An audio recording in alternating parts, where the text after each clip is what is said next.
this festive day, I will stand no disruptions.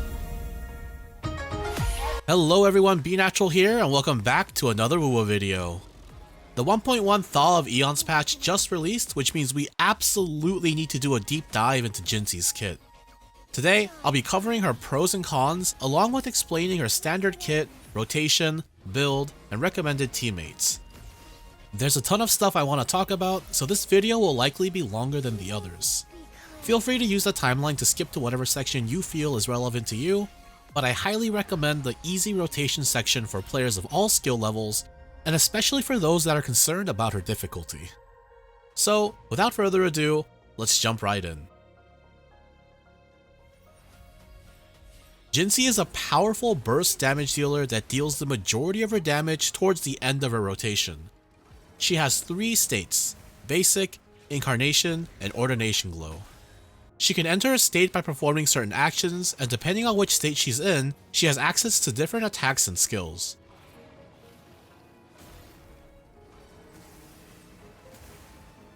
The focal point of her kit is her Resonance skill, which has 4 variations that I'll be referring to as skill 1 through 4 from here on. Her main goal after swapping on field is to meet the conditions required to get to the Ordination Glow state and perform her skill 4, which is a massive duke. The damage of her skill 4 can further be increased by consuming stacks of incandescence, which Jinhsi can hold up to 50 of. We'll go over the exact ways to generate these stacks later on, but the short version is that Jinhsi grants your entire team a buff, which allows both her teammates and herself to generate incandescent stacks. Before we dive into her kit, let's go over some pros and cons of the character so you can decide if she's a good pick for your roster. Jinhsi is by far the strongest damage dealer in the game, dealing a massive amount of damage, and as an added bonus, is able to execute her burst very quickly. She has a low skill floor, making her easy to approach and get started on, and a moderate ceiling that allows players to maximize her damage output over time. Additionally, a large portion of her kit can be used mid-air, allowing you to completely avoid some enemies' attacks. As a spectral damage dealer, Jinhsi also has access to the new 4-cost Echo WuWa, which is one of the strongest active Echo choices currently available. Of course, she isn't without her flaws. Since the core part of her kit involves generating stacks through teammates and coordinated attacks, Jinhsi really needs the help of specific characters to shine. In addition, you can only tell her stack count by looking at her gauge while she's fielded, making it exceptionally annoying to keep track of, especially while you're on other characters. Speaking of which, Jinhsi really needs her teammates to provide a consistent amount of stacks in order for her damage to shine, meaning that you'll likely need to make sure your sub DPS and support are built in order to use their ult on every single cycle.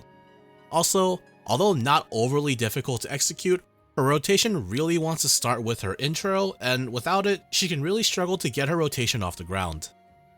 Finally, her kit description is all over the place and overly complicated, but don't worry, we'll take care of that in this guide today.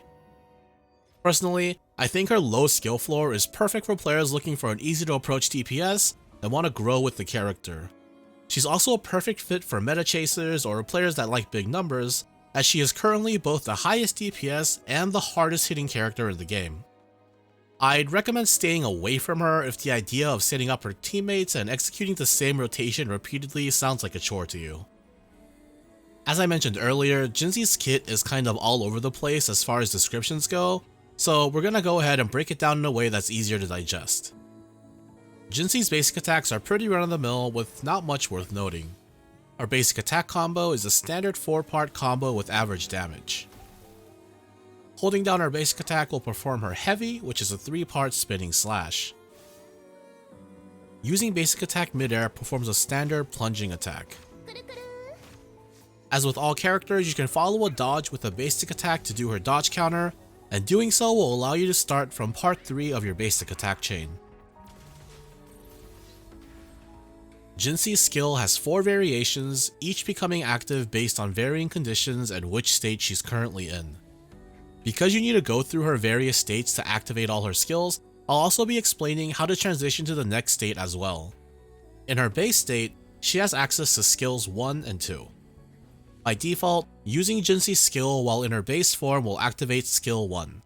It's a simple dash forward that deals moderate damage, however, it is not used often since in the ideal scenario, you skip directly to skill 2 to access her harder hitting skills quicker.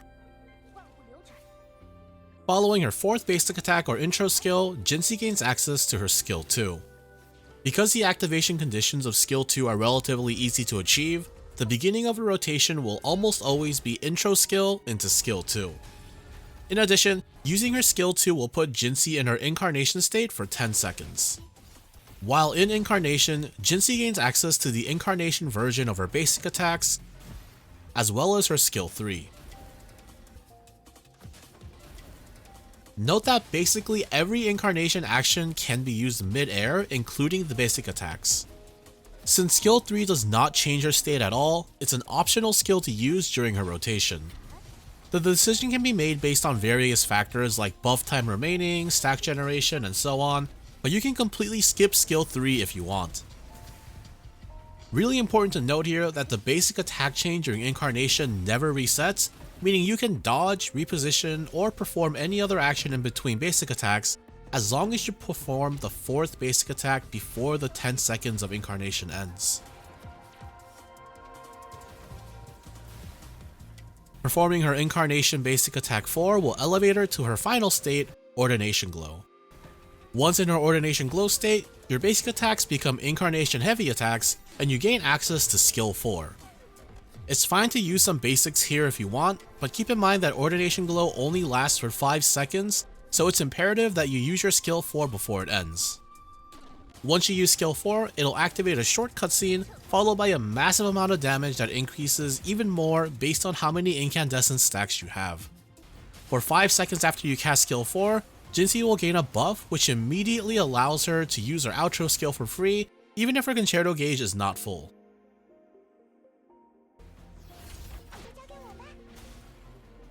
Now, let's discuss Jinhsi's other mechanic, Incandescence. Incandescence is generated by Jinhsi and her teammates and consumed by her skill 4 to deal extra damage. It's a good portion of her damage profile, so understanding how it works will help you maximize her damage output. Jinhsi has a passive which allows you to generate incandescence in 2 ways.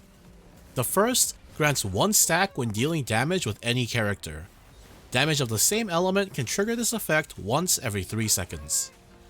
The second grants 2 stacks when dealing damage with coordinated attacks. Just like before, damage of the same element can trigger this once every 3 seconds. These 2 methods of stack generation are on separate cooldowns from each other. This is important for 2 reasons. 1, it doesn't matter if the element of your damage and the element of the coordinated attack is the same. You still gain the stacks from both attacks simultaneously. For example, if Mortefi deals damage with a basic and a coordinated attack, Jinhsi will gain 3 stacks, 1 from his basic and 2 from his coordinated attack. Attacking while simultaneously having 2 different coordinated attacks of differing elements would allow you to generate 1 stack from the attack and 2 from each coordinated attack for a total of 5. Using your outro skill grants you a buff for 20 seconds, allowing you to gain stacks even faster by reducing the internal cooldown of stack generation from 3 to 1. This means that if you have 2 different coordinated attacks active that can proc at least once per second, Jinhsi can effectively generate 5 stacks per second. This is a core concept to keep in mind for building teams that allow you to generate all 50 stacks quickly. However, there is one aspect I'm not sure of at the moment, and that's whether or not a coordinated attack can also grant the 1 stack for dealing damage. For example, if I'm currently on Jinhsi and attack the enemy alongside Mortefi's coordinated attack, will I get 1 stack for Jinhsi dealing damage and 2 stacks for the coordinated attack? Or will it count as dealing fusion damage as well and grant me 3 for the coordinated attack? I tried testing this by recording and zooming in on the bar. Unfortunately, Jinhsi's gauge only has 40 bars still, probably because that was the previous cap, and I can't really gauge how many stacks I'm currently getting. To be safe, I'm assuming we're getting the lower stack count when I talk about it in the guide, but if coordinated attacks can also grant the damage stack, you could theoretically get 7 stacks per attack, 1 from the attacking character and 3 from coordinated attacks of other elements. If any of you know for sure, please let us know in the comments. Her ult is a massive nuke that's even stronger than Havoc Rover's. It deals 2 hits and doesn't really interact with her kit in any way, so it's only really used to deal damage. It can be used mid-air, so you can use it during any part of your rotation. Jinhsi's intro skill is a simple, single-hit attack. Its primary goal is to kickstart her rotation by allowing her to immediately use skill 2, so try to make sure your previous character has their concerto gauge filled before swapping to Jinhsi. Her outro skill buffs her passive and reduces the internal cooldown for incandescent stack generation from 3 to 1 for 20 seconds. Jinhsi's inherent skills simply grant 20% extra spectro damage and 50% additional damage to her intro skill, and also don't interact with her kit in any other way. Finally, for her leveling prio, make sure you take everything to level 4 first, then focus mainly on her forte circuit, followed by her ult. Next, level her skill and intro, and then level her basic attack last. To be honest, you use your basic attack so rarely that it should be fine to leave it at level 4 until you reach the point where you have extra wave plates or materials to spare.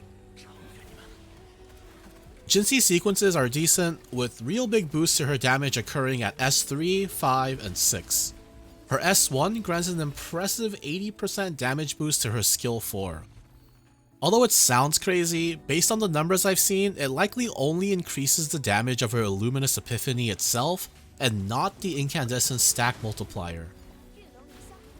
S2 is a deceptive sequence that has crushed the hearts of many a hopeful Jinhsi enjoyers.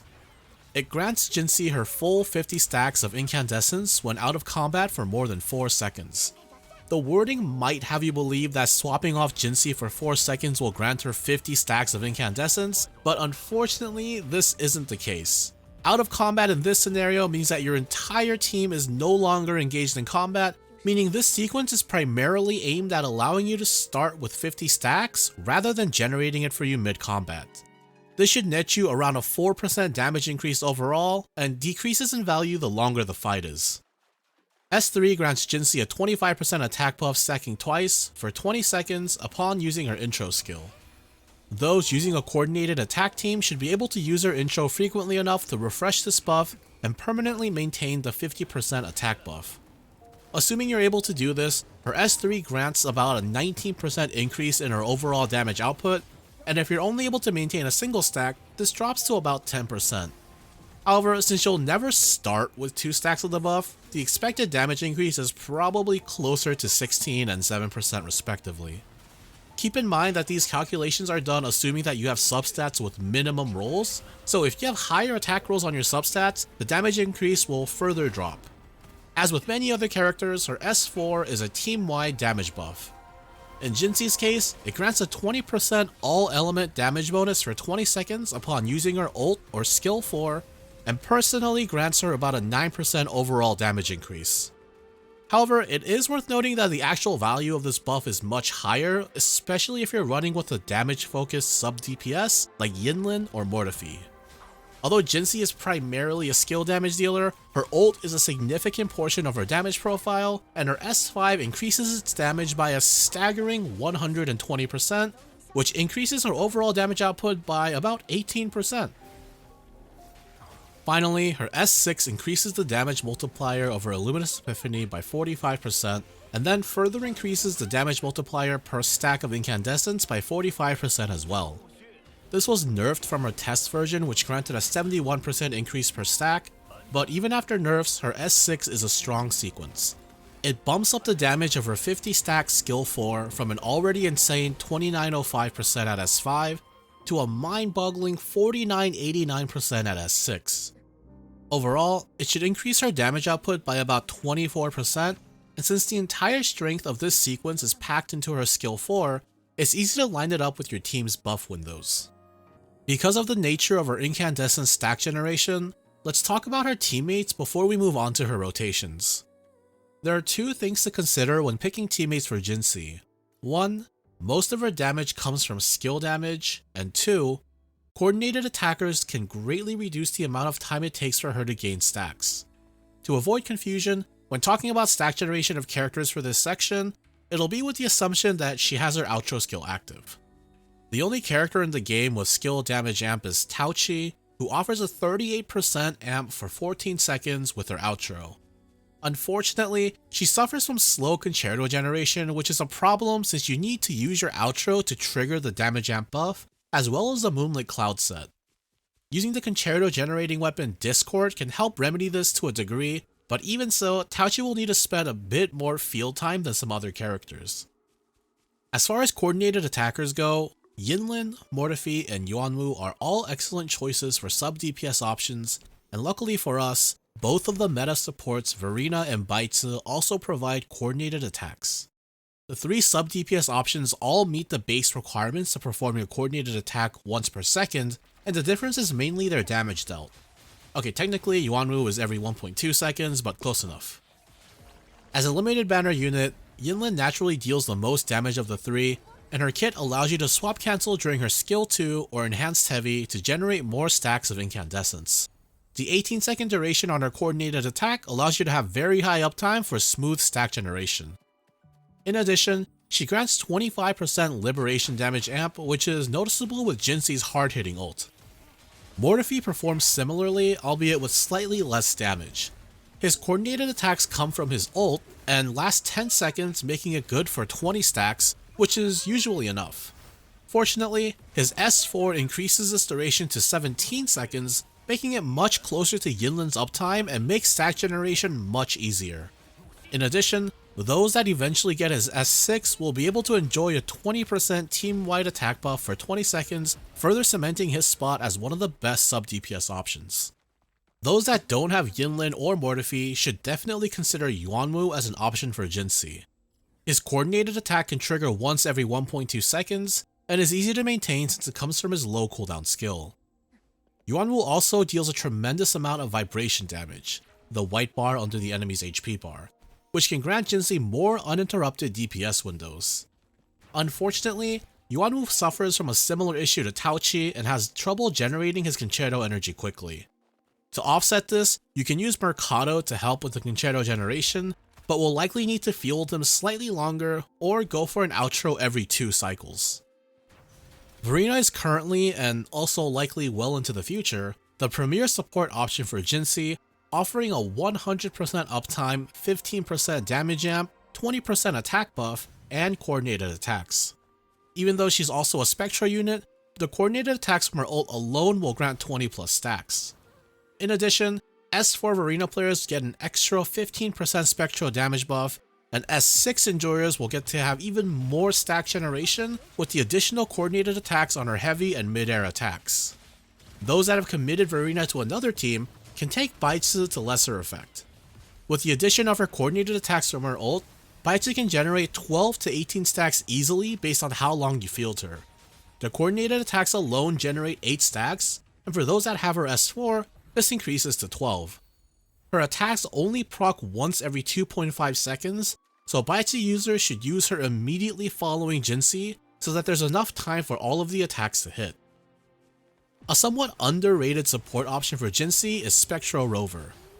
S4 grants Rover access to a weak but team-wide heal that can be used to proc the Rejuve set, allowing him to be the support of the team if Verena and Baizi are already part of another setup. Additionally, once you get his S6, you gain access to a high uptime Spectral Resistance Reduction, a stat that currently isn't available anywhere else in the game. On top of that, his outro skill's Time Slow is actually pretty useful for helping Jinhsi start off her rotation. I probably wouldn't consider him until we get his S6, but definitely keep him in mind for the future. Hey guys, it's me post-recording. So it turns out that you can get his S6 right now. The final waveband comes from level 5 of the Wind Chimes turn-in, so S6 Rover is definitely an option. The most common team comp, and the one I recommend for general play, is to take one of the 3 coordinated attacking sub DPS along with the support. The strongest setup will be Yinlin plus Verena, but any combination of these 5 units make a strong team. Those looking to use Taochi should make sure to account for the longer field time necessary to use her outro. She can also be used in conjunction with Yuanwu to take advantage of her unique skill damage amp buff. In this setup, Yuanwu would use either an Originite weapon or the Cruisewing Echo to gain access to a heal to proc the Rejuvenating Glow set's attack buff. The strong skill damage amp buff would make up for her longer field time required to use her outro. Of course, this is just the best of what we have currently, but could possibly change with upcoming units. Just keep in mind that Jinhsi really wants skill damage and coordinated attacks, and consider where those buffs are coming from to decide where to place that unit in the team's order. Alright, now that we've covered the essentials, let's talk about her rotations. Her basic, absolutely bare bones rotation that doesn't take into account incandescence or teammates is basic attack 4 to enable skill 2, use your skill 2 to enable incarnation, followed by skill 3, then a basic attack combo to activate your ordination glow, and finally end with your skill 4. During incarnation, you're welcome to use skill 3 anytime before the 4th basic attack, since BA4 will automatically put you in ordination glow. Next, we want to slot in her ult and echo. Since the ult doesn't interact with her kit much, we're safe to use it at any point in the rotation, as long as it doesn't make us drop out of our incarnation or ordination glow state. Personally, I like to slot it in after skill 4 for ease of use, but you can really use it at any time. Since we'll be using WuWa as our 4-cost echo, we want to use it early on to take advantage of the skill damage bonus buff. As an added bonus, including WuWa early on will allow the spectro damage dot to generate stacks for us if we ever need a dodge or our mid animation. And with those two added, we've arrived at my standard recommended rotation for everybody to start with. Executed fully, it's basic attack 4 or intro, into your echo, skill 2, skill 3, followed by a basic attack combo in your incarnation state, skill 4, ult,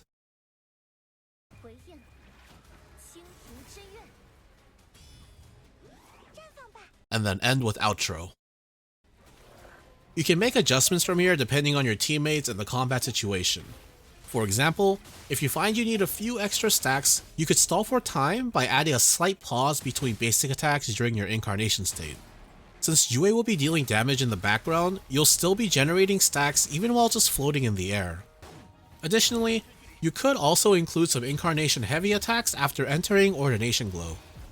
Keep in mind that you only have 5 seconds in this state, so you want to make sure that you use your skill 4 before it ends. If you're running teammates that require more field time to set up, like Yuanmu, your outro buff may run out before the end of your rotation. If that's the case, you can add a swap in the middle of the rotation to refresh the buff and to get some extra stacks from your target character. This should be fairly easy to do every other cycle thanks to the union buff from her skill 4 being consumed instead of her concerto gauge. I recommend doing this during your incarnation state since it lasts for 10 seconds, giving you the most flexibility.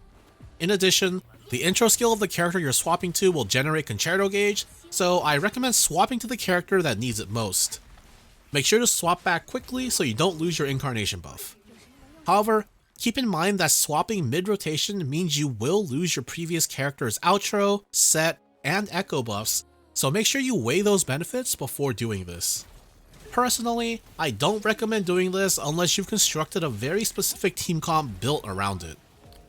If you decide that you want to ult on every rotation, you could add an additional swap at the end of your current rotation and repeat it to generate extra resonance energy for Jinhsi. To do this, use Jinhsi's standard rotation, then outro and swap to your sub DPS.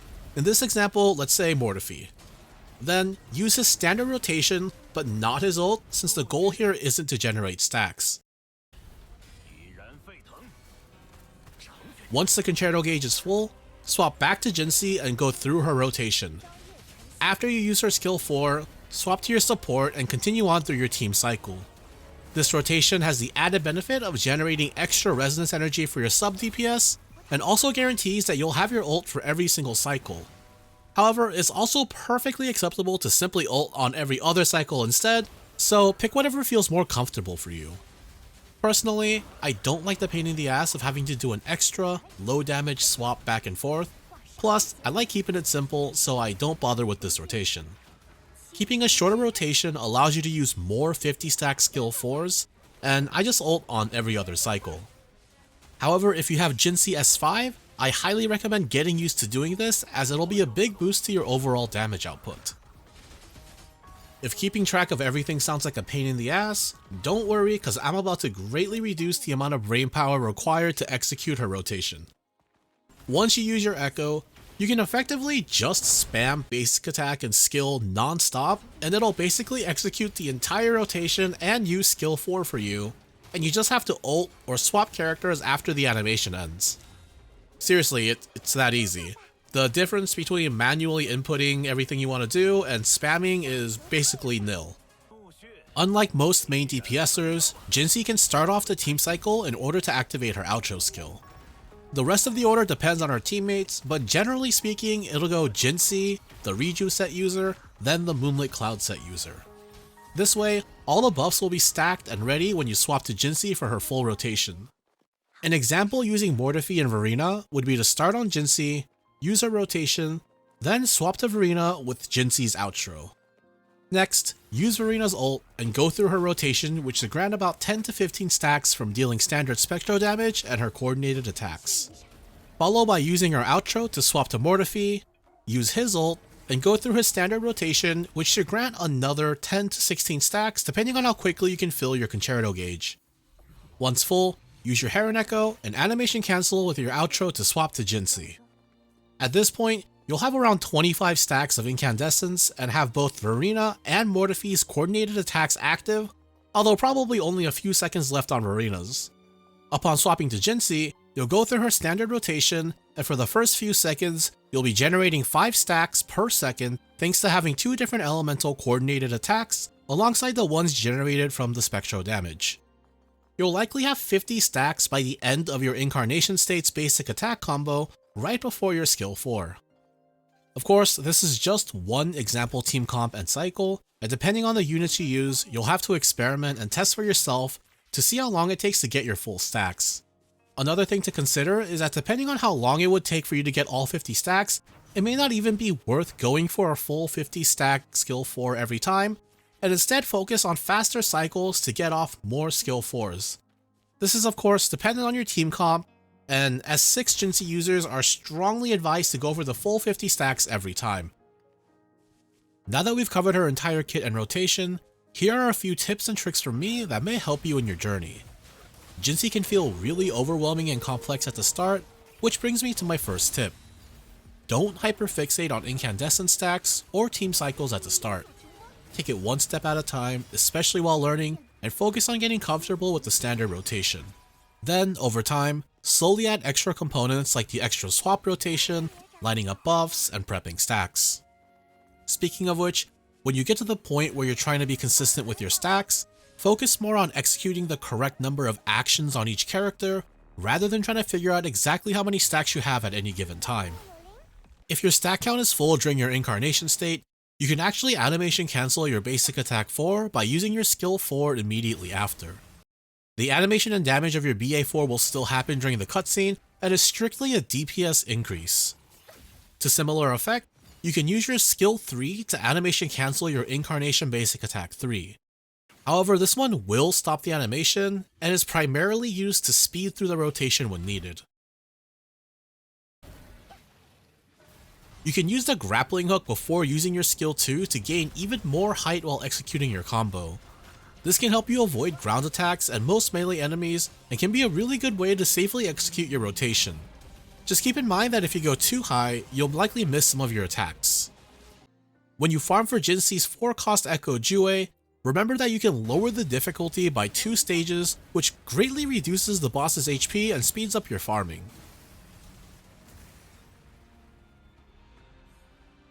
Jinhsi's skill 3, the Wandering Incandescence, will dash Jinhsi through the target and can be used to quickly get behind enemies for safety. Finally, try your best to make sure the character before Jinhsi can reliably fill their Concerto gauge so that she can consistently start her rotation with their intro, making it much easier to execute. Jinhsi's limited banner weapon is Ages of Harvest. It scales with crit rate per level and has a 2-part effect that grants a flat 12 to 24% damage bonus and a 24 to 48% skill damage buff on intro and resonance skill use. Because of the nature of Jinhsi's kit, the second effect basically becomes a flat 48 to 96% skill damage boost, which is exactly what she wants.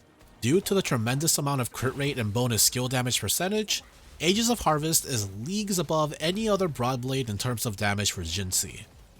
Alternative options include Gion's Verdant Summit and the standard Lustrous Razor, and both of them perform pretty similarly and are perfectly acceptable. Broadblade number 41 is another option that's craftable, and you can easily rank it up over time. It's worth noting that because of the large amount of energy regen it gives, it's possible to set up Jinhsi to do one rotation ults, meaning you can remove the extra swapping back and forth in the team cycle, greatly speeding up the team's rotation. If you do decide to use this weapon, keep that in mind and set up your stats as needed. As a Spectral unit, Jinhsi really wants to use the Celestial Light set. The massive 40% Spectral damage bonus with practically 100% uptime is really hard to beat with any other set or combination. For 4 cost echoes, WuWa is the absolute best pick, dealing great damage and, more importantly, doesn't transform the user, which allows you to take action while the echo is active. This, combined with the damage over time component of WuWa, allows it to generate stacks for you even while the on-field character isn't attacking. Naturally, the main stat option will be either crit rate or crit damage depending on how much you have, aiming for the golden 1:2 ratio. 3 cost options are a little more open, but the vast majority of users will want to take Spectral damage for the main stat on both. For those that have rolled a large amount of skill damage bonus on your substats and aren't using an attack percent weapon, you can consider taking a single attack percent 3 cost. However, if you have Jinhsi's S4, make sure you stick to just Spectral damage, as the S4 grants you a large amount of attack percent. And of course, for 1 cost, you'll be going with attack percent for the main stat. As with most DPSers, the substat prio for Jinhsi is crit rate and crit damage, followed by attack percent and flat attack. For the final substat, Resonance skill damage bonus is the ideal option, but Resonance aberration damage isn't bad either.